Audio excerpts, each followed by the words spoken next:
The people were now being led by Prophet Uzair alayhi salam. The people loved him very much and followed his teachings earnestly. One day, Prophet Uzair alayhi salam headed to his farm, far away from the town he lived. He left early in the morning and traveled through the desert on his donkey. It was a hot day, and the sun shone brightly. By afternoon, he reached a deserted town. When the Prophet looked around, all he could see was old and destroyed buildings and bones lying everywhere.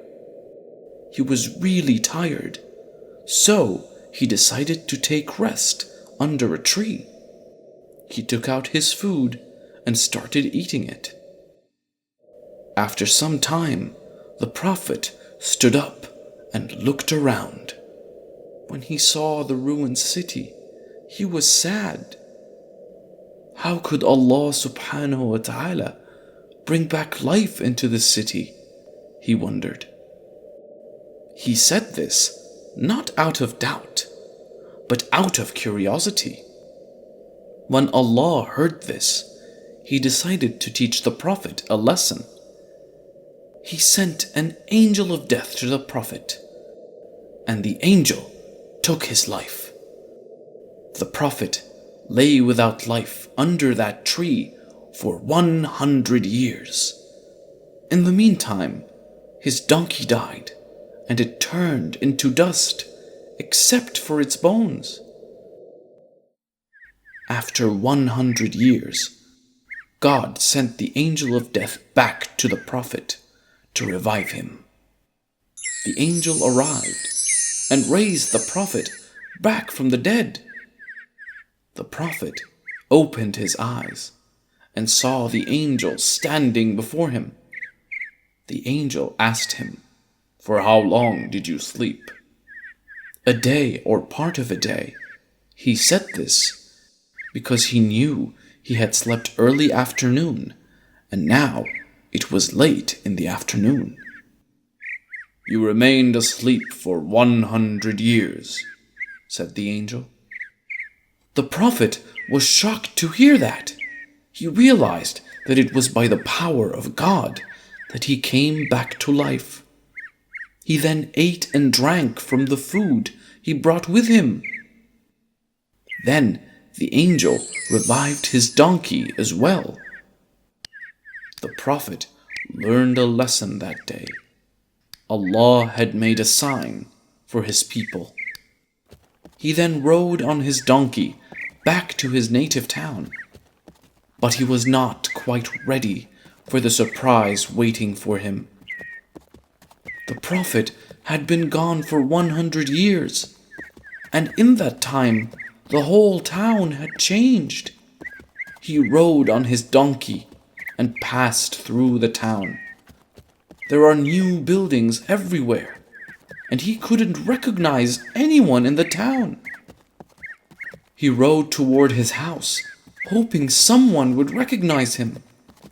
When he reached his house, he couldn't recognize anyone there as well. "Who are you?" one of the women asked. "I am Uzair," he replied. "We don't know anyone by that name," the woman replied. She asked others in the house if they knew him, but they shook their heads and told him they don't know him. The Prophet saw an old woman who was blind and crippled sitting outside the house. When he looked closely, he realized that this woman was his maid. She had grown so old, and she couldn't see or walk either. "Isn't this the house of Uzair?" he asked her. "Yes, it is," she said. "But people have long forgotten about him.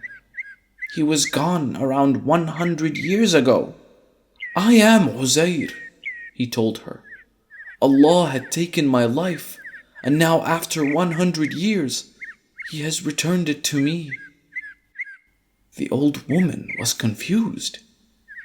Even though she was able to recognize the voice, she still couldn't believe him.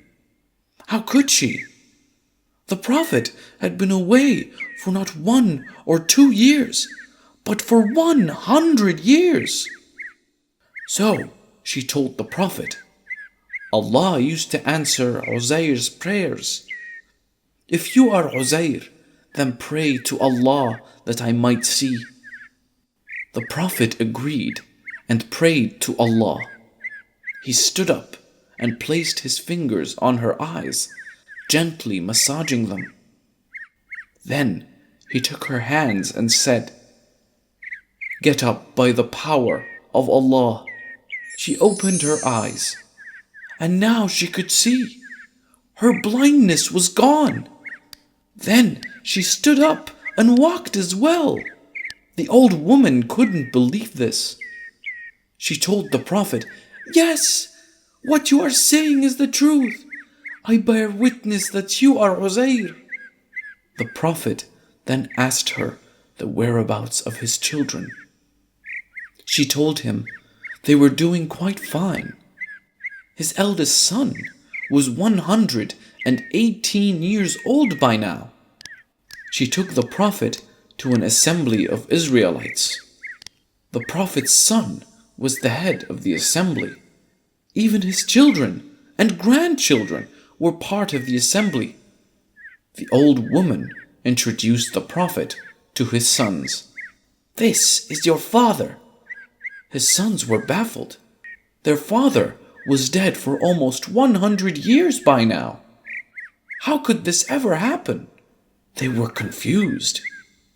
"He is your father, Uzair. He is back," the old woman said repeatedly. "You are lying," his son said. "How can he be back after 100 years?" They accused her of lying.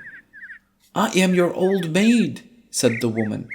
"He just prayed to Allah for me, and here I am, walking and seeing."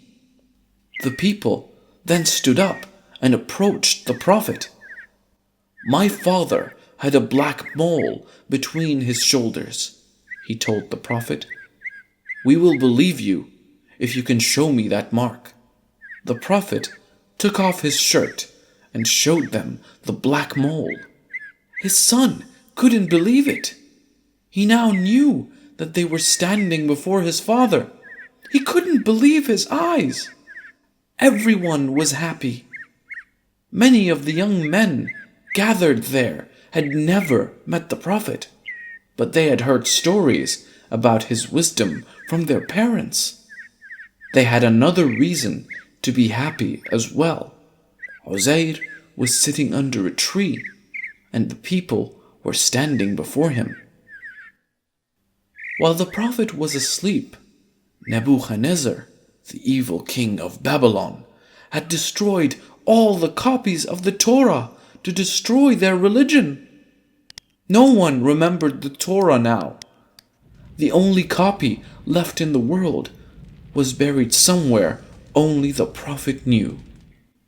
"Allah is truly great," one of his grandsons said. "Only you can tell us where the last copy of the Torah is." The Prophet led the people to the hidden place and took out the copy of the Torah. But the book had been buried for so long. Its leaves were rotted and the book itself crumpled. He sat under the shade of a tree, surrounded by the children of Israel, and copied out the Torah for them from that script. Henceforth, the Jews said that Prophet Uzair is the son of Allah, for the 2 pieces of evidence which came down from heaven, for his copying the Torah, and for his fighting the cause of the Israelites. The village, which was in ruins, is said to be Sayrabad. Did you like the story, kids? If you liked it, then please hit the like button